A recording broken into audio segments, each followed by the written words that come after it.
My daughter-in-law and her 25 relatives plan to spend Christmas at my house? Perfect. I already booked my flight. I still remember the day my daughter-in-law Megan called me, her voice chirping through the phone like the first bird of spring, sweet and a little too early. It was mid-November, a Thursday afternoon that smelled like rain and cinnamon because I had been baking apples again, mostly for the comfort of it. I had the window cracked open, and the cool breeze wandered in through the kitchen curtains, carrying that sharp November smell, damp leaves and wood smoke from some neighbor's fireplace. Before we dive into the story, make sure you like, share, and subscribe to keep the stories flowing. Mom, she said, in that way that wasn't quite mom, but more like, we need to talk. We were just talking about Christmas, and, well, we thought it might be nice to do it at your place this year. At first, I didn't quite process it. I thought she meant just her, my son Ethan and the kids, Lucy and Miles, and that would have been fine. I love having them here, even though the house feels too small now for all their running and the sound of cartoons echoing off my walls. But then she kept talking. I mean, everyone's been saying it's your turn, she said, as if there were some rotation I'd signed up for and forgotten. So we thought we could bring everyone this year. My parents, my brothers, the cousins, Aunt Trish and Uncle Don. Oh, and my Grandma Beverly. You'll love her. She's a character. I stopped stirring my apple filling. I think the spoon actually froze in midair. Megan, I said slowly, how many people is that? Oh, just about 25, she said brightly, like she was announcing a weather forecast. But don't worry, we'll help with everything. We'll even bring folding chairs and air mattresses. 25 people. In my house. My house, the one my husband, Frank, and I bought in 1978. 2 bedrooms upstairs, 1 bath, small living room, a kitchen you could reach across with both arms if you stretched. The thought of 25 people wedged into this old home made my ribs tighten like I was corseted by ghosts. I must have gone quiet because Megan quickly added, it'll be fun, the kids will love it, and honestly, you won't have to lift a finger. I'll organize everything. That last part almost made me laugh. Megan was kind and she meant well, but she'd never organized anything smaller than a Pinterest board. I looked around my kitchen, the neat row of cookbooks, the ticking clock above the window, the quiet peace I'd spent years learning how to protect. And in that instant, I realized how fragile peace could be. I see, I said, managing a polite tone. That's a lot of people, sweetheart. She kept talking, something about a secret Santa exchange, matching pajamas, and how she wanted to surprise me with a family photo in front of the fireplace. I let her talk. I let her paint the picture. Because that's what she did. Megan loved to decorate moments to make them bigger, shinier. But I wasn't looking for bigger anymore. I'd done big. I'd done chaos. I'd hosted those loud Thanksgivings and the birthday parties that ended with frosting on the curtains. I'd done the years of being the one everyone relied on, the invisible glue that held the noise together. I was tired of being glue. After we hung up, I stood there for a long while. The apples had gone soft in the bowl, and the light through the window had turned gold. I thought about the Christmases past, the way Frank used to untangle the lights every year while muttering under his breath, the smell of pine needles that lingered on the carpet until March. It had been 6 years since he passed. 6 quiet, stretching years. In that time, I'd learned to love the solitude that used to scare me. I'd learned to cook for one, to sleep on one side of the bed, to let silence be my company. And now Megan's cheerful invasion plan had stirred something inside me. Not anger, but something softer. Something like rebellion.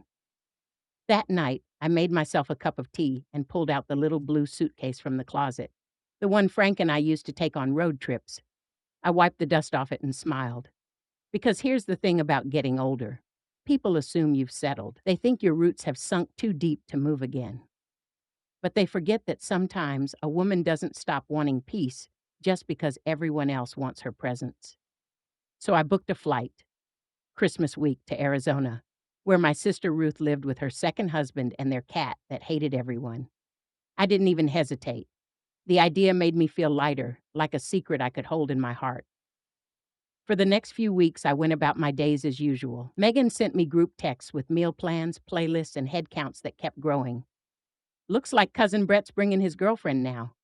I replied with thumbs up emojis and short answers. She took that as agreement.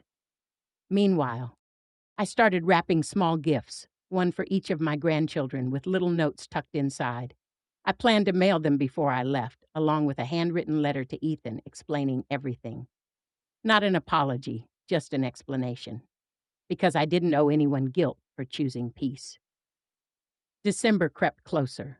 The house grew colder, quieter. I kept imagining the sound of 25 voices bouncing off the walls, the scraping of chairs, the door opening and closing, the laughter that always came with the mess. I loved them, truly. But love, I'd learned, didn't always mean hosting. And maybe, just maybe, the best way to love them this Christmas was to give them my absence. The night before my flight, I sat in my living room, the tree glowing softly in the corner. I decorated it early that year, just for me. The lights reflected off the window, and for a moment I saw Frank's reflection beside mine. I smiled at him, or maybe at the memory of him. "You'd be proud of me, wouldn't you?" I whispered. I finally learned to say no, kindly. I imagined the scene that would unfold after I left. The doorbell ringing, the flurry of suitcases, Megan's bright voice calling, "Mom, we're here." And then silence. Because on the kitchen counter I'd leave a single note. "Dear family, the house is all yours. The keys under the mat. Merry Christmas. I'll be in Arizona, finally getting some rest. Love, Mom." I smiled just thinking about it. After all, sometimes the kindest thing you can do is let people find their own way, even if it means they find it in your living room without you there to guide them. The plane ticket rested on the table beside my teacup, the name printed neatly in bold letters, Martha Collins. And for the first time in years, I felt like I was about to go home. The morning of my flight began like any other winter morning in Ohio. Gray sky, brittle air, and that faint smell of frost that seeps through the window panes before dawn. I woke before the alarm, as I often did these days, and lay still for a while beneath the quilt Frank's mother had sewn for us. The clock on the nightstand glowed 5:12 a.m. For a long moment, I simply listened. The hum of the furnace, the quiet, the sound of nothing at all. It's funny how silence changes meaning as you get older. In my 40s, silence meant loneliness. In my 50s, it meant something was wrong. The kids weren't calling. The house felt too still. But somewhere around 70, it became something different. It became peace, a kind of earned quiet. I swung my legs out of bed, feeling that familiar ache in my knees, and smiled at the old woman in the mirror, hair wild from sleep, eyes soft but sharp. "Well, Martha," I murmured, "you're really doing it." Downstairs, the kitchen was cold. I brewed a pot of coffee, black and strong, and sat at the table with my suitcase by my feet. I'd packed light, a few blouses, my favorite blue sweater, the book Ruth had sent me last Christmas, but I'd never read, and of course the envelope for Ethan. I had rewritten that letter 3 times. The first version sounded defensive. The second sounded too apologetic. The third felt right, honest, simple. It said what needed saying. "Ethan, you and Megan have built such a big, beautiful family, and I'm proud of you both. I know the holidays mean a lot to her, to all of you, and I'm glad my home can hold you this year. But I won't be there. I've decided to spend Christmas in Arizona with Aunt Ruth. I need a little sunshine and a little breathing room. Please understand this isn't about love, it's about peace. I have plenty of love for everyone, but peace is a rare thing at my age, and I've learned it's worth protecting. Take care of my home, make new memories, and maybe when you think of me, know that I'm smiling under a warmer sky, wishing you all joy. With love, Mom." I sealed it, left it on the kitchen counter next to a plate of sugar cookies, and pressed my fingers to the envelope for just a second. Outside, the world was still dark when the taxi pulled up. The driver, a young man with sleepy eyes, helped load my suitcase into the trunk. I took one last look at the house, the little porch light still glowing against the gray morning. It looked smaller than I remembered, but maybe that was just time shrinking things. As we drove toward the airport, I watched the neighborhoods roll by. Houses dressed in Christmas lights, wreaths on doors, the faint glow of early risers moving about inside. There was something beautiful about the stillness before everyone woke up to begin their day. At the airport, I moved through security slower than most. People rushed past. Families with strollers, men in suits holding phones to their ears, young women in leggings dragging glittering luggage. I must have looked out of place. An old woman with a calm face and a blue suitcase, standing still while the world spun around me. The flight to Phoenix was half full. I got a window seat, as I always do.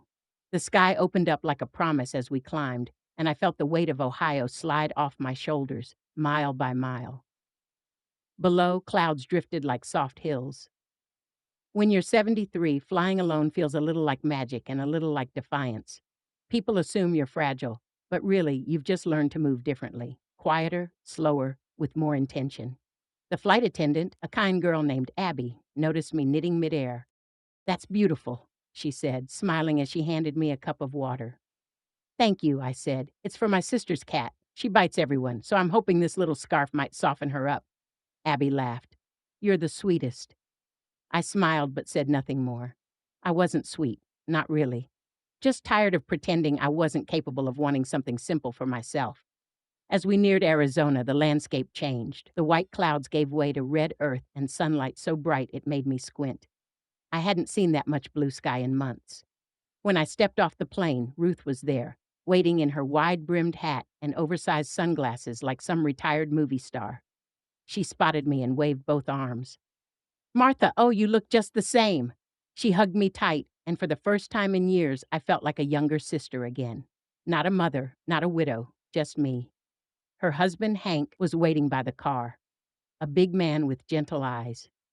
He loaded my suitcase into the trunk and said, "You just missed the big Christmas parade in town, but you came at the right time. It's been cool enough to pretend it's winter." Their house sat on the edge of a quiet neighborhood, surrounded by desert plants and sunlight that never seemed to fade. Inside, it smelled like lemon polish and cinnamon candles. A small artificial tree twinkled in the corner, ornaments mismatched but full of personality, much like Ruth herself. I settled into the guest room. Crisp white sheets, a little vase of fake flowers on the nightstand, and a framed photo of us as kids, sitting on our father's old truck. I hadn't seen that picture in years. That first evening, we sat on the porch with iced tea, watching the sunset turn the sky into watercolor. The air was warm and dry, nothing like Ohio's winter bite. Ruth looked at me with that knowing older sister look. "So," she said, "how mad is your daughter-in-law going to be when she finds out you ran away from Christmas?" I laughed softly. "Probably furious for a few hours, then relieved, maybe. I think they'll have a better time without me there to fuss over everything." "Or to clean everything," Ruth added, sipping her tea. "Smart move. You always did know when to bow out gracefully." "I don't know about gracefully," I said, "but I do know when I'm outnumbered." We both laughed, and the sound felt easy, like exhaling years of tension. That night, as I lay in bed, I thought about what they were probably doing back home. Megan packing her endless bins of decorations. Ethan probably hauling coolers into the car. The grandkids bubbling with excitement about Grandma's house. I pictured them arriving, finding the note. I could almost see Ethan's face, confusion first, then maybe a little smile. He was always good at understanding me, even when I didn't say much. He got that from his father. But I also thought about Megan, sweet, enthusiastic Megan, and how she might feel blindsided. I hoped she wouldn't see it as rejection. I hoped she'd see it as what it truly was, permission.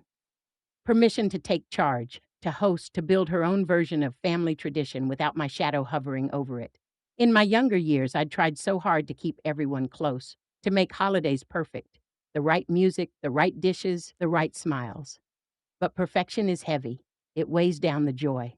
And I realized, sitting under that Arizona sky, that maybe the best gift I could give was space. The next few days passed quietly. Ruth and I cooked simple meals, walked the desert trails in the mornings, and watched old Christmas movies at night. We talked about everything: our parents, our mistakes, the strange ache of getting older. One evening, we sat by the fire pit, wrapped in blankets, the stars bright enough to make you feel small.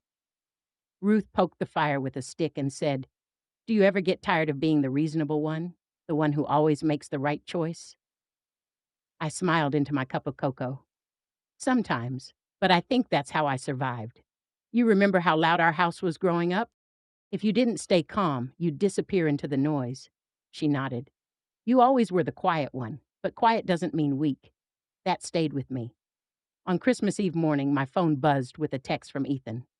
I hesitated before opening it, bracing myself for disappointment or guilt. It read, "Mom, we found your note. Everyone's here." Megan cried for a minute, but then she started laughing. "We're doing okay. I hope Arizona's warm and peaceful. Love you." And then a photo came through. The whole family squeezed together in front of the tree, pajamas mismatched, kids half smiling, half blinking. And there, right in the middle, was a little sign Megan must have written, "Merry Christmas, Mom. We saved you a plate." I felt something shift in me. A release, maybe, or forgiveness, both ways. Ruth leaned over my shoulder, squinting at the phone. "Well," she said softly, "looks like they're doing just fine." I smiled through tears I hadn't planned to cry. Yes, they are. That night, as we sat down for dinner, just three of us and the cat, who refused to wear the scarf I'd made, I realized something I hadn't before. This wasn't running away. This was choosing differently. People talk about the holidays like they're mandatory happiness, like joy comes from crowded tables and noise and perfect pictures. But the truth is, sometimes joy is a quiet porch in Arizona, the sound of desert wind, and knowing your family is laughing somewhere far away without needing you to hold it all together. I didn't need to host to matter. I didn't need to stay to be loved. After dinner, Ruth put on a record, an old Bing Crosby one, and we slow danced in the living room, two gray haired women laughing like girls again. And in that moment, I felt Frank with me. Not in a ghostly way, but in that warm memory sense, like when you hear a familiar song and it takes you home. He used to hum along to "I'll Be Home for Christmas" every year. And as the song played, I closed my eyes and whispered, "I am home, Frank, just a different one this time." Later, when I went to bed, I looked at the phone again. Another message had come from Megan. "Mom, I just wanted to say, I get it. You deserve peace too. The kids miss you, but we're having a wonderful time. Thank you for letting us make our own chaos. Merry Christmas." Attached was a short video. Miles holding a cookie up to the camera saying, "Grandma, we saved this one for you. But Daddy says it might not last." I laughed so hard I scared the cat off the bed. And that's when I realized the twist I hadn't seen coming. By leaving, I hadn't broken the family's tradition. I'd started a new one that gave them space to grow and me the freedom to rest. The next morning, I woke early, the sunlight spilling across the room like honey. I made coffee and watched the desert wake up. I thought of my home back in Ohio, full of noise, laughter, maybe a bit of chaos, and I smiled. For the first time in years, I felt like I'd given the best gift I could. Not presents, not perfection, but permission. Sometimes the heart heals not by holding tighter, but by letting go gently. And that Christmas morning under the Arizona sun, I felt more whole than I had in a long, long time. The week after Christmas slipped by, the way good things do, quietly, with small moments that seemed ordinary but weren't. Arizona's winter air had a softness to it. Mornings were cool enough for a sweater, but by noon the sun would touch your shoulders like an old friend. Ruth and I fell into a rhythm of simple living. Coffee on the porch, grocery store trips that took twice as long because she stopped to talk to everyone, and long drives down open desert roads just because they were beautiful. But even amid the calm, my thoughts began drifting back to Ohio. Not out of regret, more like curiosity. I wondered how the family had managed, if Megan's parents had found enough sleeping spots, if the kids had behaved. I could almost hear the laughter still echoing through my little house. I didn't call, though. I didn't want to hover over their happiness. I'd given them that Christmas, their way, and I meant to keep my distance for a while. But I missed them, too. That was the truth of it. Peace didn't erase love, it only softened it. One afternoon, a few days after New Year's, I was sitting on the porch with Ruth, shelling pecans from the tree in her yard, when the mail truck rattled up the street. The driver waved and handed over a bundle of envelopes, rubber banded together.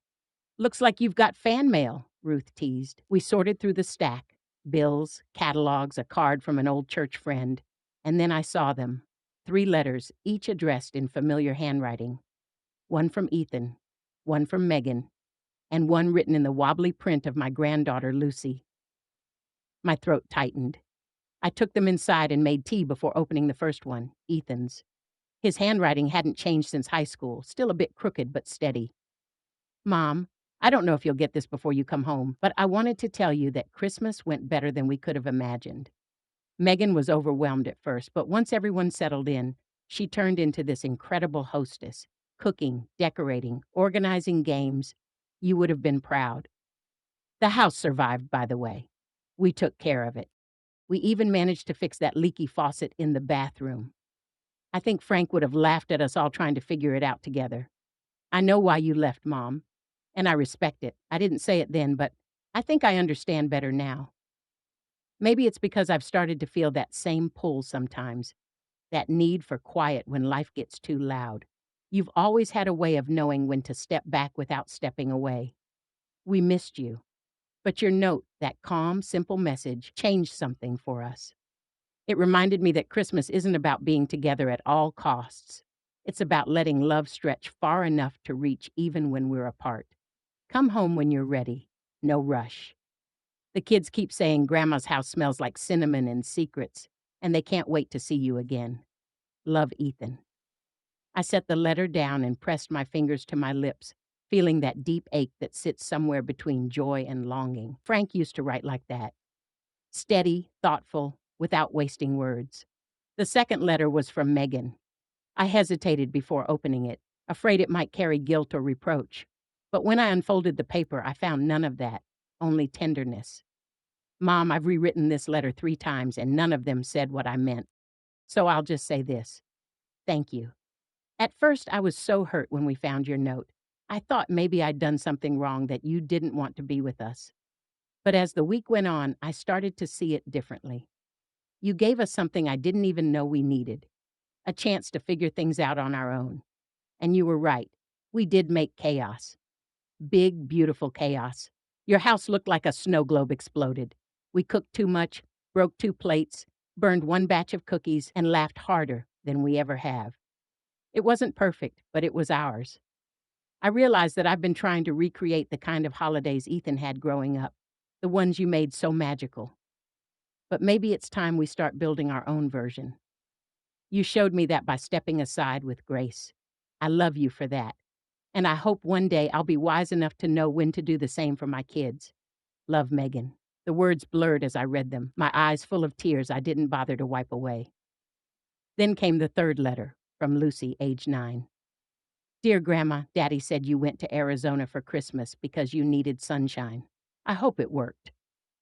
We missed you, but Mommy let me help make your apple pie. It wasn't as good as yours. Daddy says that's because we forgot the love part. I don't know how to measure love, but next time we'll add more. P.S. Miles tried to sleep in your bed but got scared because it smelled like grandma ghosts. I told him that was just your perfume. P.S. I drew you something on the back. I flipped the page and smiled through my tears. It was a crayon drawing of our house, smoke puffing from the chimney, snow on the roof, and me drawn under a bright yellow sun, waving. Children have a way of seeing truth without words. I was still part of their picture, even if I wasn't there. That night, after dinner, I showed the letters to Ruth and Hank. They sound like good people, Hank said softly, folding the letters back into their envelopes with care. You raised them right, Ruth nodded. And they sound like they finally get it, what you've been trying to teach without saying out loud. What's that? I asked. That love doesn't need constant proof, just consistency. I thought about that as I washed the dishes later, the sound of the desert wind whispering through the open window. She was right. I'd spent most of my life proving love through action. Cooking, hosting, fixing, giving. But maybe the deepest kind of love was the one that trusted its own endurance. The kind that didn't panic in absence. The next few days, something in me softened. I started writing back. To Ethan, I wrote about the desert mornings and how different the stars looked here. I told him I was proud of him, not just for managing the house, but for understanding the quiet. To Megan, I wrote about how much I admired her, her energy, her kindness, her way of making things beautiful, even in chaos. I told her she reminded me of myself, just with better hair and Wi-Fi. And to Lucy, I wrote that love couldn't be measured but could be felt in every pie, every laugh, every memory. I promised to bake one with her when I came home. Ruth found me at the table that night, letters spread out before me. You know, she said, I think you leaving Ohio was the best thing you could have done for them and for you. I looked up at her. You think so? She smiled. Martha, sometimes you've got to step out of the picture to see how beautiful it really is. That night, I dreamt of home.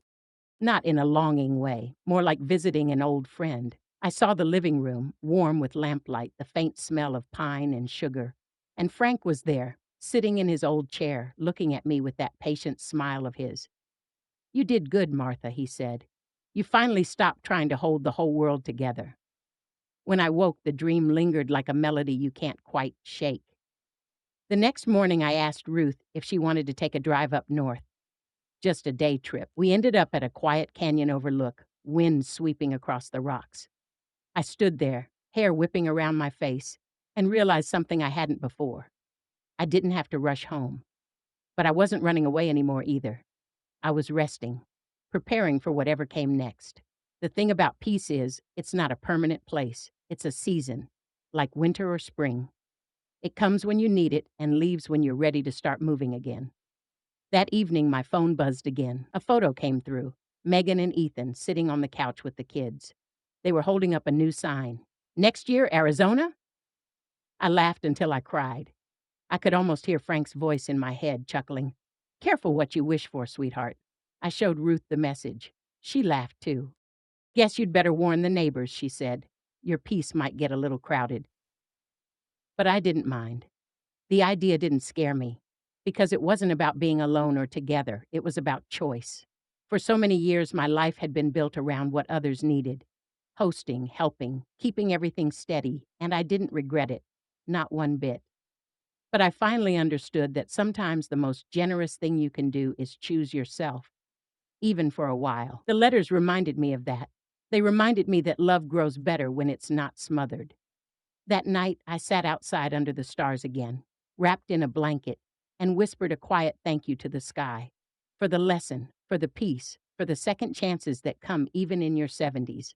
Somewhere out there, my family was laughing, living, moving forward, and I was part of it, even from miles away. I closed my eyes, listening to the desert hush, and thought, sometimes the greatest act of love isn't hosting 25 relatives for Christmas. It's knowing when to hand them the key, pack your bag, and trust that they'll fill the house with love all on their own. And that, I realized, was the story of that Christmas. The year I chose flight over fuss, and somehow found my way home anyway. I came home in February. By then, Ohio had thawed only slightly, and the air still carried that sharp winter bite that slips under your coat and lives in your bones.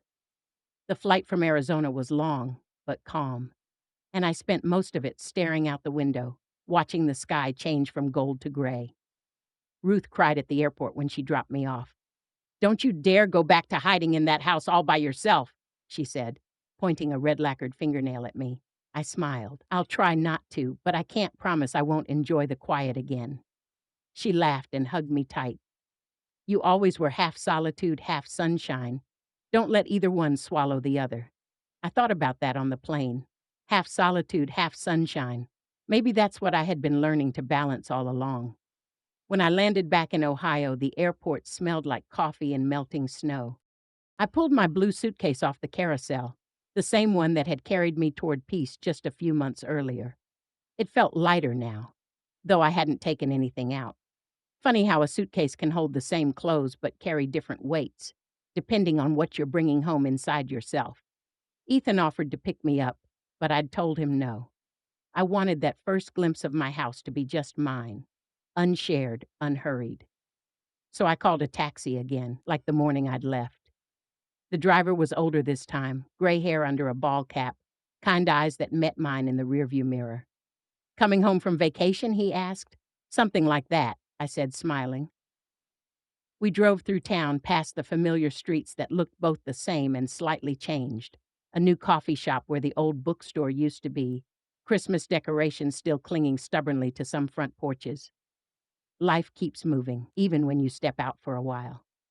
When we turned onto my street, I caught my breath. The house looked loved.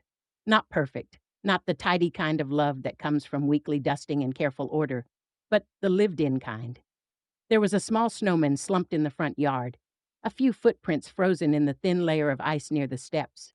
My front window still had paper snowflakes taped to it, uneven and wrinkled, just the way Lucy liked to make them. And there was something new on the porch, a wreath made of twigs and dried oranges, tied with a red ribbon. The driver helped me carry my suitcase to the steps, and I thanked him before standing there for a long moment, just breathing. The key was still where I'd told them to leave it, under the mat. And when I unlocked the door, the familiar scent hit me all at once. Cinnamon, old wood, faint traces of pine. Home. Inside, the living room was tidy but different. The furniture had been rearranged slightly, the couch angled toward the window. My husband's old armchair moved closer to the fireplace. On the mantel sat a framed photo I'd never seen before. The family, Christmas morning, smiling wide with wrapping paper all around them. In the photo, Megan was holding a small sign. "We did it, Mom." I felt a warmth spread through me that no fireplace could have matched. I walked through the house slowly, touching everything like it was sacred, because in some ways it was. My home had been a sanctuary for me, but for a few short days, it had also been a cradle for 25 other souls, and it had survived. That realization made me laugh softly to myself. In the kitchen, I found another note, taped neatly to the fridge. "Welcome home, Mom. We cleaned up, mostly. There's lasagna in the freezer and cookies on the counter. They're not as good as yours, but we tried. Love, Megan and Ethan." Next to the note was a Polaroid, the kids sitting at my kitchen table, flour everywhere, faces lit up with laughter. That night, I didn't unpack right away. I made myself tea, sat at the table, and let the quiet fill the spaces between my thoughts. The house creaked a little, the way old houses do. Not lonely, just remembering. I wondered if Frank would have been proud of me for leaving, for choosing stillness over duty. I like to think he would have been. He'd always said I was the brave one, though I never believed him. But maybe bravery doesn't always look like bold choices. Sometimes it's as simple as stepping back when everyone expects you to stay. The next morning, I woke to a knock on the door. It was Ethan, holding a bag of groceries and wearing that same crooked grin he'd had since he was a boy. "Well," he said, stepping inside without waiting to be invited. "Looks like you didn't burn the place down in our absence." "Looks like you didn't either," I teased. He hugged me tight, longer than usual. "It's good to have you back, Mom." He helped me unpack the groceries he'd brought: milk, bread, apples, and for reasons unknown, a box of pancake mix. "Megan says you probably haven't eaten anything but tea and desert sunlight for 2 months," he said, grinning. "She's not wrong," I replied, "though Ruth's been feeding me plenty." We sat at the table, and he told me stories from Christmas, how his in-laws had all squeezed into the living room, packed, how Aunt Trish snored so loud that the kids thought Santa was stuck in the chimney, how they'd ended up using paper plates after the dishwasher gave up. "It was a mess," he said, laughing, "a total beautiful mess." I could picture it, the noise, the laughter, the warmth, my little house holding it all like a miracle. After he left, I found myself wandering the rooms again. The kids' drawings were still taped to the fridge, and one of Lucy's socks was hiding under the couch. I picked it up and held it for a moment, smiling. For the first time in years, my house felt like it had exhaled, like it had been waiting all along for someone other than me to fill it with life again. That evening, I sat by the fire with my knitting, the light from the flames flickering on the walls. I thought about all the years I'd spent trying to make Christmas perfect, about how hard I'd worked to keep everyone together. But maybe love doesn't need orchestration. Maybe it just needs space to find its own rhythm. A few days later, Megan called. "Hi, Mom," she said, her voice warm but tentative. "How's it feel to be home?" "Strange," I admitted, "but good. The house feels happy." She laughed softly. "It should. We laughed a lot in it. Probably too much." There was a pause, and then she said, "I wanted to thank you again, not just for letting us use your house, but for showing me that it's okay to step back. I didn't get it before, but I do now." I felt tears prick the corners of my eyes. "Oh, sweetheart," I said, "I never meant for you to feel like I was running away." "I know," she replied. "I think maybe you were running towards something. Peace. And I needed to see that. Because someday I might have to do the same thing." We talked for a long time that night about the kids, about work, about the little things that make up a life. And when I hung up, I realized we'd reached a new kind of understanding, one built not on obligation, but on respect. The following weekend, Ethan brought the kids over. Lucy ran straight into my arms, and Miles handed me a wrinkled piece of paper. "Look, Grandma, we made a list for next Christmas," he said proudly. At the top, in big, uneven letters, it said, "Arizona or Grandma's." I laughed. "What's the plan this time?" Lucy grinned. "Maybe both." The house filled with laughter again. Not the overwhelming kind that steals your breath, but the soft, familiar kind that wraps around you like a blanket. Later, after they left, I stood at the window and watched their car drive away, taillights fading into the distance. The snow had started falling again, slow and steady, covering the footprints on my porch. I thought about the years ahead, the Christmases still to come, the letters still to write, the quiet mornings yet to be had. And I realized something. Leaving hadn't been the end of a chapter.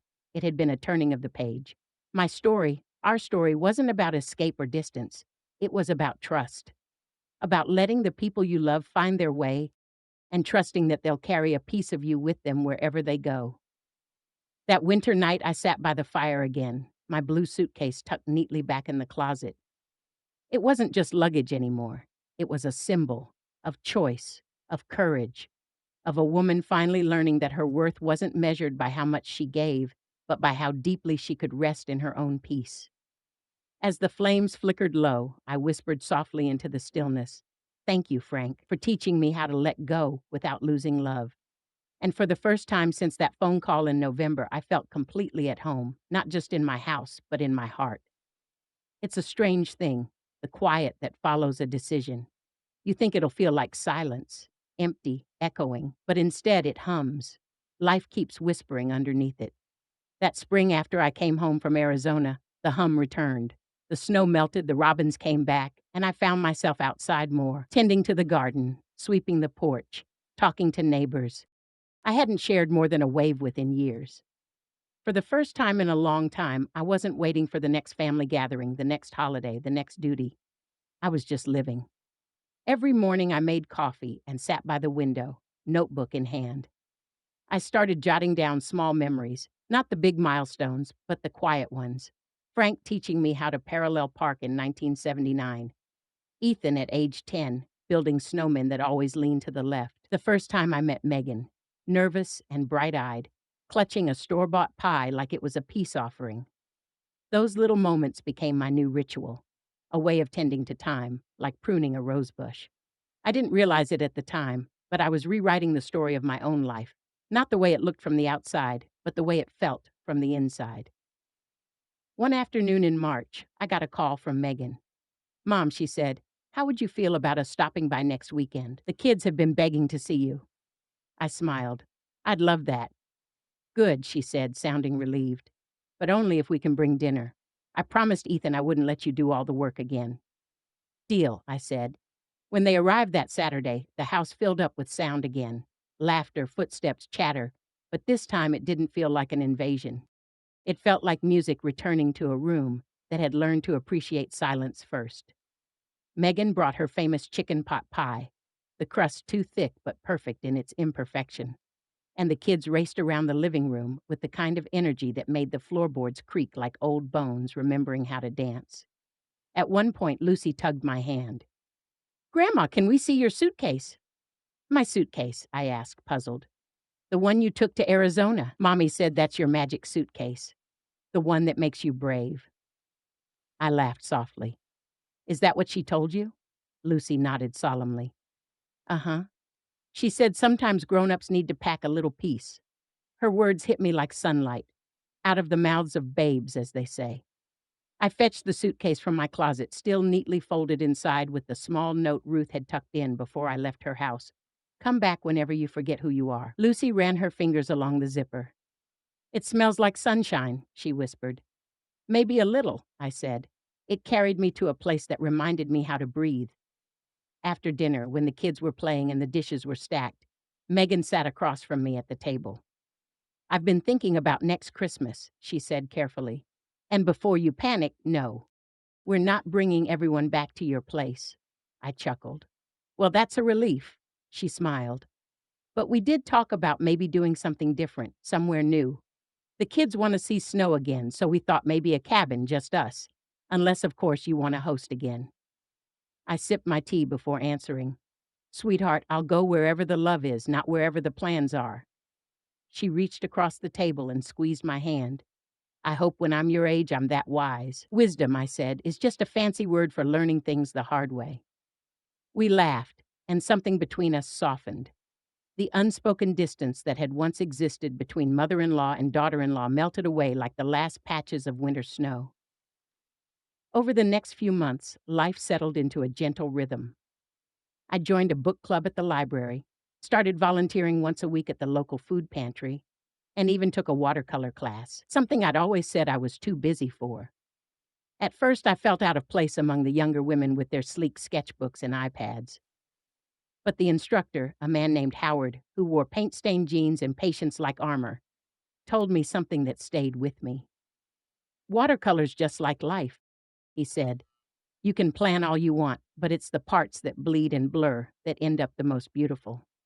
By summer, my hands were permanently speckled with color, and my kitchen walls were lined with clumsy but heartfelt paintings, sunsets, apples, and one very crooked cactus I'd painted from memory.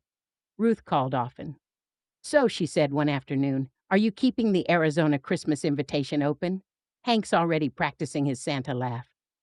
I smiled into the phone. We'll see. I think the kids have their own plans brewing. Well, whatever you do, make sure it's something you want, she said. You've earned the right to choose your holidays. That line stayed with me too. The right to choose your holidays. In August, Ethan invited me to his backyard for a barbecue. The air was thick with the smell of grilled corn and mosquito spray, and the kids were chasing fireflies. Megan handed me a lemonade and said, we've been talking. How would you feel about us spending Christmas in Arizona next time? All of us? I nearly dropped the glass. All of you? Even your family? Just us this time, she said with a grin. No extra 25 relatives, I promise. We thought we'd give you the chaos and the sunshine. I laughed until tears rolled down my cheeks. Megan, you might just be the only person who could make chaos sound like a gift. She winked. I learned from the best. As the sun set behind the trees, I sat in my lawn chair and watched my family. My son flipping burgers with exaggerated flair, my grandkids running barefoot through the grass, Megan laughing with a friend. And I felt something rare, peace without solitude. That's when I realized what had changed. I hadn't just reclaimed my peace by leaving that Christmas. I'd taught my family how to build their own. And now it was time to share it again. The fall came quickly after that, painting the town in gold and rust. I started making small plans for the trip to Arizona, booking a longer stay this time, leaving the house in the care of a neighbor. But unlike the first time, I didn't feel like I was escaping. I was returning, not to solitude, but to connection on my own terms. Ethan called one night in October. Mom, he said, I was looking through Dad's old things the other day and found his travel journal, the one he kept when you two drove to the Grand Canyon. Did you know he wrote about wanting to retire there? I smiled. Oh, he talked about it plenty. Said he wanted to spend his last years where the sky met the earth. I think he would have liked knowing I made it there, even if just for Christmas. Ethan's voice softened. He'd be proud of you, Mom. We all are. It was a simple thing to say, but it filled me to the brim. By December, the plan was set. We'd all fly to Arizona. Me, Ethan, Megan, and the kids. Ruth was over the moon when I told her. Well, would you look at that, she said. You started a movement. The week before the flight, I stood by my closet looking at my blue suitcase again. I ran my hand over its smooth surface and smiled. It wasn't a symbol of escape anymore. It was a vessel for love, the kind that travels, adapts, and learns new shapes. On the morning of our departure, Megan texted me, we'll meet you at the airport, Mom. Don't forget your sunscreen. Love you. I typed back, got it. And Megan, thank you for making room, not just in the house, but in your heart. That Christmas, for the first time, we were all together. In the desert, under a sky so wide it made you forget your worries. Ruth and Hank welcomed us with open arms. The kids ran through the yard chasing lizards instead of snowflakes, and we decorated a palm tree with string lights and popcorn garland. It was strange and wonderful and absolutely perfect. On Christmas Eve, we gathered around the fire pit again. The air was cool, the stars bright. Lucy curled up next to me and whispered, Grandma, this is my favorite Christmas ever. Mine too, I said softly. Megan smiled at me across the flames. See, Mom? Chaos and sunshine. And she was right. It wasn't the Christmas I'd imagined all those years ago when I first became a mother, trying to hold every detail together. It wasn't quiet like the one I spent alone in Arizona either. It was both noise and peace, laughter and stillness, presence and space. That's what love had become, not a performance, not a duty, but a balance. When the fire burned low, I looked up at the stars and thought of Frank again, of the life we'd built, the lessons we'd learned too late, and the ones we'd finally passed on. I whispered, "We did it, love. The house is full again, and so am I." The desert wind carried the words away, soft and steady, like a prayer finding its place among the stars. That was the year between. The year when I stopped being the woman who ran from Christmas and became the one who learned how to meet it halfway. There are certain mornings you never forget, not because anything dramatic happened, but because something inside you whispered, "Remember this." Christmas morning in Arizona was one of those. I woke before anyone else. The desert was still, the horizon painted in soft pink and gold. I made coffee in Ruth's old kitchen, the same machine humming the way it always did, and stepped out onto the back patio. The air was cool and dry, the kind that feels like clean slate on your skin. For a long time, I just sat there, mug in hand, watching the light crawl over the mountains. In Ohio, Christmas mornings had always been filled with noise, wrapping paper rustling, the oven timer beeping, the radio crooning old carols. But here, in the hush of dawn, there was only stillness and the faint chirp of desert birds. And yet, it didn't feel lonely. Behind me, the sliding door creaked open, and Megan stepped out in her robe, rubbing her eyes. "You're up early," she murmured, sitting beside me. "Old habits," I said. "I like to see the day before it fully wakes up." She smiled. "It's beautiful out here. I didn't think I'd like a warm Christmas, but there's something about this light. Frank always said the desert sun knows how to touch without burning," I said softly. Maybe he was right. We sat in silence for a while, sipping coffee, watching as the world brightened around us. Then Megan turned to me, her voice quiet. "I need to tell you something." I glanced at her, curious. "You know how I said I understood why you went away that Christmas?" She began. "I really did, but I didn't tell you that I almost did the same thing this year." I frowned. "What do you mean?" She took a deep breath. "I was overwhelmed. Between work and the kids and planning this trip, I kept thinking, what if I just let someone else handle it all this year? I even looked at flights, just me for a few days." I reached over and touched her hand. "Oh, sweetheart." She smiled through it. "But then I remembered your voice from that note you left. You said sometimes love needs space to breathe, and I thought maybe that's all I need. Not to run away, just to let go of the parts I can't hold." Tears stung my eyes. "You found your own way to peace then?" She nodded. "I did, and I have you to thank for that." We didn't say anything more for a while. The desert sun rose higher, soft gold spilling over the sand and the saguaros. I felt Frank everywhere. In the warmth, in the stillness, in the quiet understanding between two women who'd learned to stop holding their lives too tightly. By the time the kids woke, the house smelled like cinnamon rolls and oranges. Ethan turned on the radio and old Frank Sinatra filled the kitchen. Lucy danced in her pajamas, hair a tangle of curls, and Miles tore open his stocking with pure delight. The chaos was back, beautiful, bright chaos, and I let it wash over me like music. Ruth and Hank joined us mid-morning, carrying a platter of tamales and a plate of sugar cookies shaped like cacti. Ruth wore a Santa hat, her lipstick bright red as ever. "Well," she declared, setting the food down. "Looks like we've turned the desert into a winter wonderland, haven't we?" Hank winked. "Just without the frostbite." We spent the day outside, unwrapping gifts under a palm tree, eating too much, laughing until our sides hurt.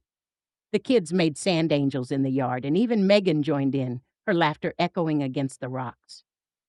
At one point, I slipped inside to grab more napkins and found myself alone for the first time since sunrise. The living room was scattered with ribbons and wrapping paper, the tree lights blinking softly, and for a moment I was back in Ohio, years ago when Ethan was small and Frank was still alive. The same mess, the same joy, just a different place, a different time. I sank onto the couch, holding one of Lucy's tiny discarded bows in my hand, and felt something shift inside me, a gentle click, like a lock finally opening. This was it, I realized. The peace I'd been chasing wasn't in solitude or stillness, it was in surrender, in knowing that every season of life, the noise, the silence, the in between, had its own kind of holiness. Ruth came in just then, catching me mid thought. You okay, sugar? She asked softly. I smiled. I'm more than okay. She studied me for a moment, her eyes softening. You look it. You've got that look people get when they finally stop carrying what isn't theirs. I laughed quietly. Maybe I finally learned to unpack the right things, she grinned. Took you long enough. That night after the dishes were done and the kids were asleep, we all gathered around the fire pit again. The desert was quiet, the stars scattered thick across the sky. Ethan handed out mugs of cocoa, and Megan lit a small candle in the center of the table. For your dad, she said. He'd have loved this.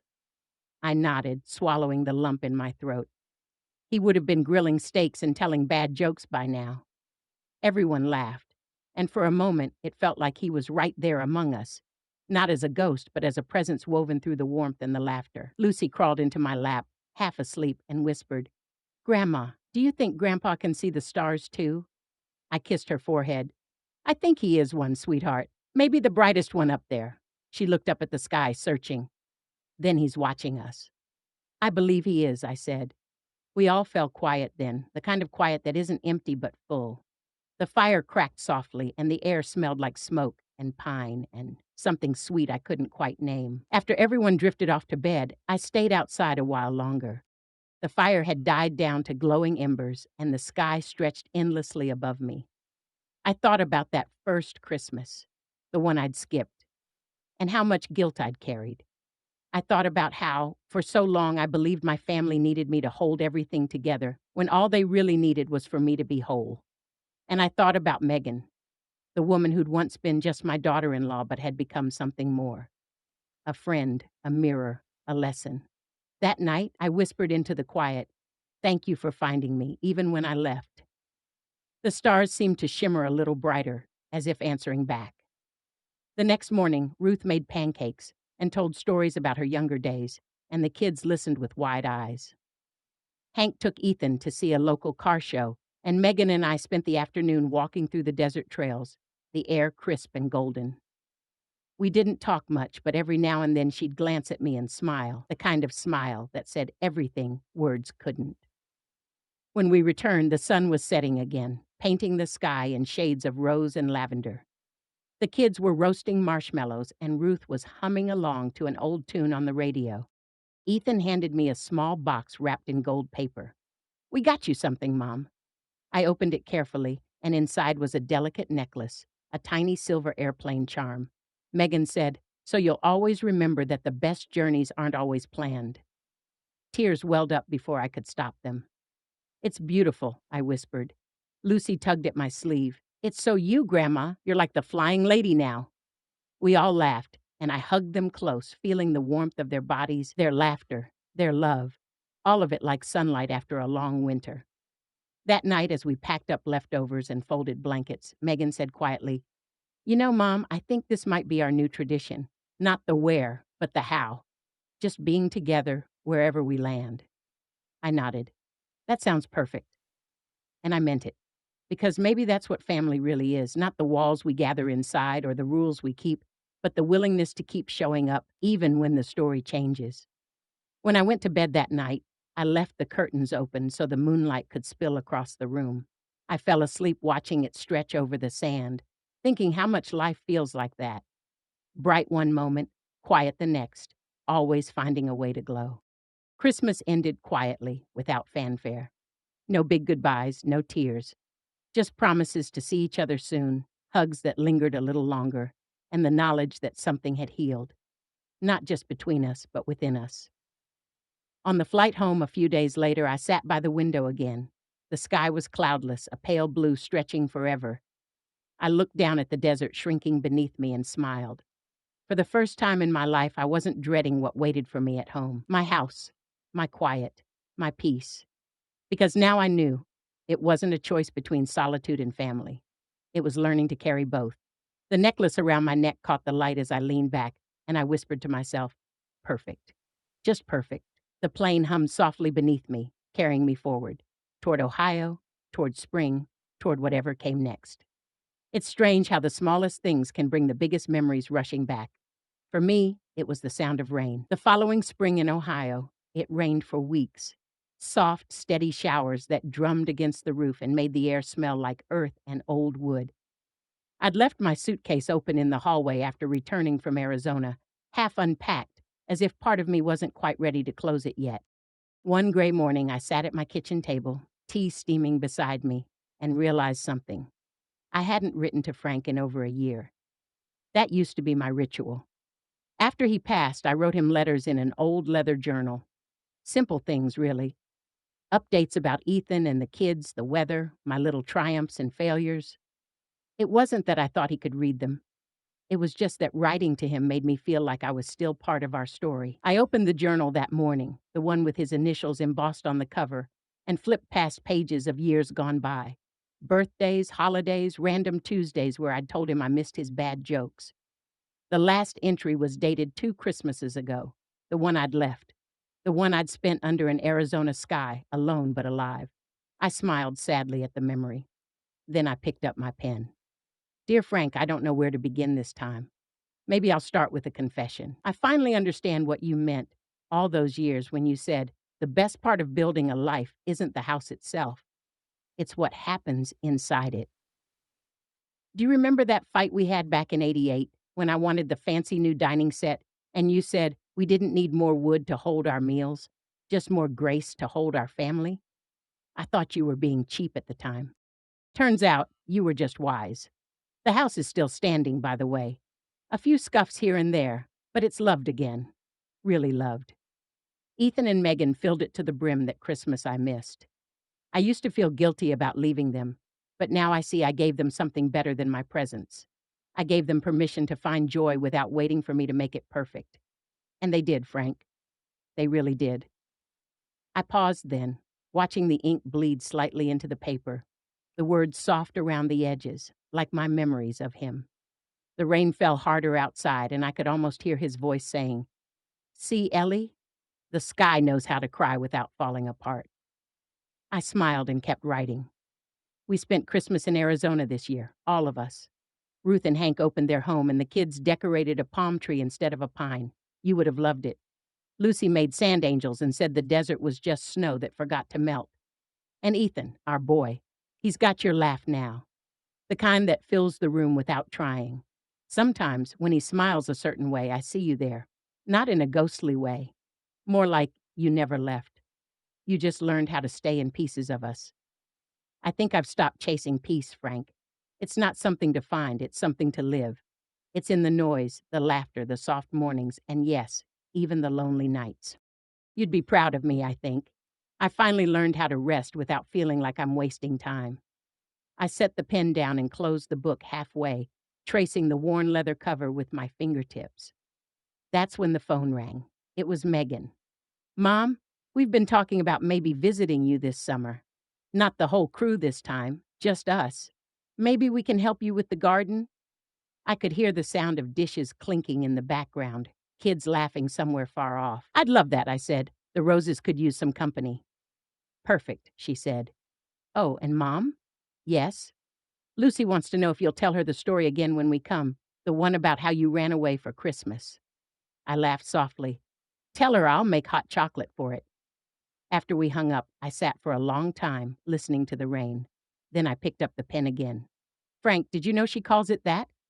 The Christmas Grandma Ran Away? It sounds like a fairy tale, doesn't it? Maybe it was, in its own way. A story about a woman who thought she was escaping her family, but really, she was just learning how to love them without losing herself. I leaned back in my chair, watching the gray sky through the window. The rain had slowed to a gentle drizzle, and somewhere in the distance, I could hear the church bells. The seasons kept turning, as they always do. Spring bled into summer, the air thick and sweet with honeysuckle. When Megan and Ethan came in June, we planted new rose bushes along the back fence, yellow ones, like the kind Frank used to bring me every anniversary. Lucy helped dig the holes, her little hands covered in dirt. Grandma, she asked, why do you like flowers so much? Because, I said, wiping her cheek, they know how to bloom even after winter tries to stop them. She nodded seriously. Like you. And I swear I had to look away so she wouldn't see my eyes glisten.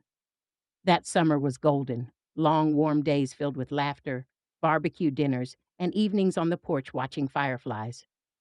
Megan and I would stay up late talking after everyone went to bed. She told me about her work, about how hard she was trying to slow down, to say no more often, to find her own balance. I used to think saying yes to everything made me strong, she said one night, sipping iced tea. But it just made me tired. I nodded. You can't pour from an empty pitcher. Took me 60 years to learn that, she smiled. You've become my favorite kind of rebel, Mom, the peaceful kind. By the time they left in August, my garden was blooming. Wildly. Roses, lavender, even a stubborn patch of daisies that refused to stay in their row. The house felt alive again. And for once when they drove away, I didn't feel the ache of emptiness I used to. Just a quiet fullness, the kind that lingers like music after the song ends. Autumn came again, crisp and golden. I spent my days painting, baking, volunteering at the library. Life was simple, gentle, the kind of living that doesn't demand applause, but leaves a soft mark on the world anyway. One afternoon in November, I decided to clean out the attic, something I'd been putting off for years. Dust motes danced in the sunlight as I opened old boxes. There were baby clothes, high school yearbooks, Frank's army jacket, a shoebox full of postcards from our road trips. At the bottom of one box, I found a sealed envelope with my name written in Frank's handwriting. My breath caught. The paper was yellowed with age. I sat on the floor and turned it over in my hands for a long moment before carefully opening it. Inside was a single sheet of paper. Ellie, if you're reading this, it means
it's okay to rest. It's okay to go. That night, I lit a candle by the window and whispered, You were right, love. You always were.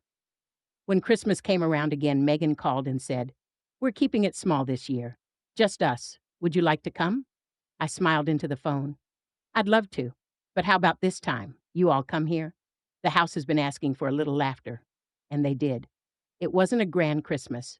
No crowd, no chaos. Just 5 of us around the same old table, the same creaky floor, the same love renewed.